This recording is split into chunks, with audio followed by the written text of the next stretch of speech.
నవీనాకి కుటుంబ సభ్యులకి ఎవరికి కూడా అనుమతిస్తున్నటువంటి పరిస్థితి అయితే లేదు. కానీ ఖచ్చితంగా దువ్వాడవాణి ఇంటి లోపలికి వెళ్ళి తీరుతానని పోలీసులతో అయితే వాగ్వాదం చేసింది. ఇది నా ఇల్లు, నా ఇంట్లోకి నన్ను వెళ్ళనివ్వకపోవడానికి మీరెవరని క్వశ్చన్ చేస్తున్నటువంటి పరిస్థితి అయితే కనిపిస్తుంది. కానీ మాధురి మాత్రం ఇది నాకు రిజిస్ట్రేషన్ చేసినటువంటి ఇల్లు, నా దగ్గర చెక్కులు కూడా ఉన్నాయి, నాకు 2 కోట్ల రూపాయలు నేను దువ్వాడ సీన్కి ఇచ్చాను కాబట్టి ఆ చెక్స్ నా దగ్గర ఉన్నాయి, దానికోసం నాకు ఈ ఇంటిని రిజిస్ట్రేషన్ చేసి ఇచ్చారనేది పోలీసులకు తెలియజేశారని మనకైతే సమాచారం అందుతుంది. ఈ నేపథ్యంలోనే ప్రస్తుతం అయితే దువ్వాడ సీను ఇంటి దగ్గర మళ్ళీ దాదాపుగా 30 రోజుల తర్వాత మొదటి 2 రోజులు ఏ విధమైనటువంటి హడావుడి ఆందోళన కొనసాగుతుందో ఇప్పుడు కూడా అదే హడావుడి ఆందోళన కొనసాగుతున్నటువంటి పరిస్థితి అయితే ఉంది.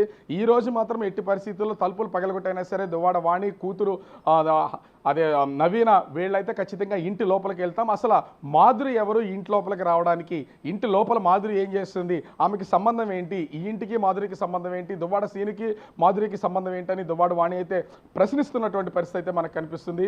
30 రోజుల నుంచి ఈ ఎపిసోడ్ జరుగుతున్నా కూడా ఇప్పటి వరకు మీడియా ముఖంగానే దీన్ని బయటకైతే కొన్ని వ్యాఖ్యలు చేసినటువంటి దువ్వాడ సీను దీన్ని పరిష్కారం దిశగా ఇప్పటి వరకు నేను దీన్ని పరిష్కారం చేసుకుంటాను అని ఎక్కడా కూడా ప్రకటన చేసినటువంటి పరిస్థితి లేదు. దువ్వాడ శ్రీని తరఫున తన తమ్ముడు దువ్వాడ శ్రీధర్ న్యాయవాది తన మాత్రమే బయటకు వచ్చి చర్చలు జరిపినా కూడా తనతో మాట్లాడినా కూడా చేసినటువంటి పరిస్థితి ఉంది.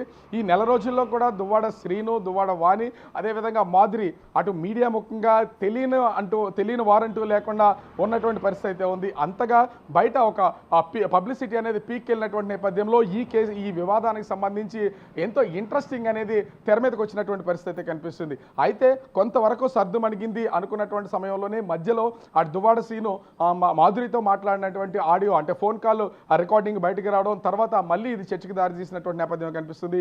ఇది జరిగి దాదాపుగా వారం రోజులైతే నడుస్తున్నటువంటి నేపథ్యంలో ఈ రోజు 30వ రోజు మళ్ళీ దువ్వాడ వాణి అదేవిధంగా నవీన ఇద్దరు కూడా ఇంటి లోపలికి వెళ్ళడానికి తన తల్లిదండ్రులు బంధువులతో సమాయత్తమై లోపలికి వెళ్ళడానికి అయితే ప్రయత్నం చేశారు.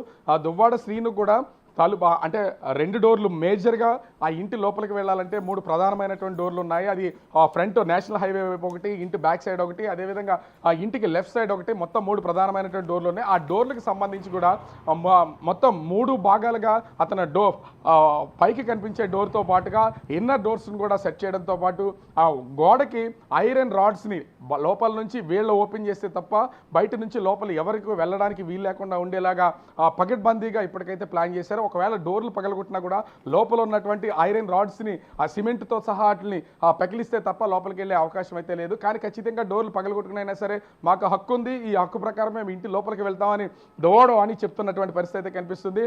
ఇప్పుడు ఈ వివాదం ఇప్పటి వరకు దువ్వాడ సీను, దువ్వాడ వాణిల మధ్యన ఆస్తి పంపకాలు కానీ, గ్రనైట్ క్వారీ కానీ, అదేవిధంగా టెక్కెల్లో ఉన్నటువంటి ఇంటి విషయం కానీ, పిల్లల పెళ్ళిళ్ళు చదువుల విషయం కానీ ఇది ఒక వివాదంగా జరిగినటువంటి పరిస్థితి అయితే ఉంది.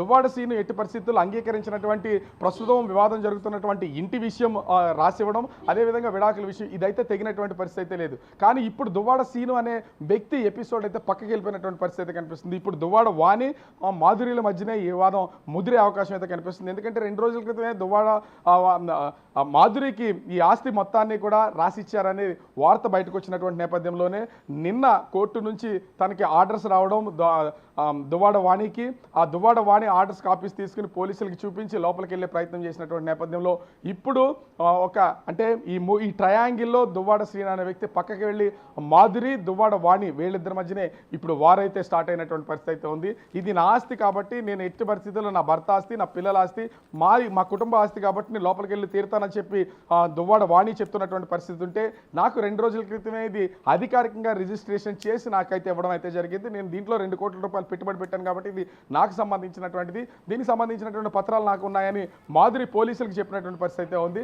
ఇలా ఇప్పుడు దువ్వాడ శ్రీనుని పక్కన పెట్టి దువ్వాడ వాణి మాధురుల మధ్యన అయితే ఈ వారు ప్రారంభమైనటువంటి పరిస్థితి ఉంది. దీనికి మరి ఎండ్ ఎక్కడ ఉంటుంది, ఫుల్ స్టాప్ పడుతుందా లేదా, దువ్వాడ శ్రీను ఏ విధంగా మాట్లాడతాడు, ఇప్పటికే మాధురికి రిజిస్ట్రేషన్ చేశారన్న వార్తలు బయటకు వచ్చినటువంటి నేపథ్యంలో కోర్టు ఇచ్చినటువంటి తీర్పుని గౌరవించి దీన్ని ఏమైనా సెటిల్ చేసుకుంటారా లేకపోతే ఈ వివాదాన్ని ముందుకు కొనసాగిస్తారా అనేది తెలియాల్సినటువంటి పరిస్థితి కనిపిస్తుంది. రత్న రైట్ రాజు, అయితే ఇన్ని రోజులు వాణిని తన పిల్లలిద్దరిని కూడా బయట ఉంచిన దువ్వాడ శ్రీను ఇప్పుడు మాధురికి మాత్రం ఇంట్లోకి ఎంట్రీ ఇచ్చారు.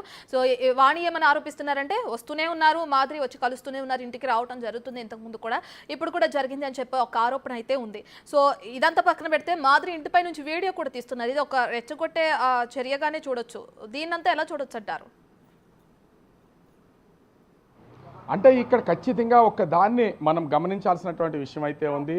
ఎందుకంటే దువ్వాడ వాణి, అదేవిధంగా ఆ నవీన కుటుంబ సభ్యులు, బంధుగణం మొత్తం అందరూ కూడా ప్రస్తుతం గత 30 రోజుల నుంచి అదే ఇంటి దగ్గర ఆందోళన చేస్తున్నారు. ఒక రాత్రి సమయంలో అంటే అంతా స్తబ్దతగా ఉండి ఎవరు కనిపించినటువంటి సమయంలో, అందరూ నిద్రపోతున్నటువంటి సమయంలో మధ్యలో కూడా దువ్వాడ వాణి, దువ్వాడ శ్రీ నవీన అందరూ వాళ్ళ ఇంటి బ్యాక్ సైడ్ నిద్రిస్తున్నటువంటి సమయంలో దువ్వాడ సీని ఇంట్లోకి మాధురి ప్రవేశించింది.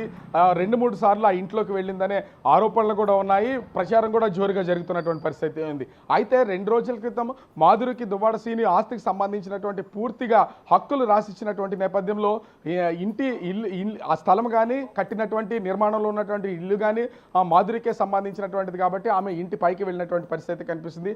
ఇక్కడ 2 కోణాల్లోనూ ఆలోచించాలి. ఒకటి దువ్వాడ వాణిని, నవీనాని, కుటుంబ సభ్యులందరినీ కూడా రెచ్చగొట్టడానికి వీడియో తీసి ఉండొచ్చు. అదేవిధంగా నా ఇంటి పైన, అంటే నాకు రాసిచ్చినటువంటి ఇంటి పైన, నా ఆస్తి పైన దాడి చేస్తున్నారు అని ఒక ఆధారాలను కూడా తను ముందుగానే ప్రిపేర్ చేసుకోవడానికి కూడా వీడియో తీసే అవకాశం అయితే కనిపిస్తుంది.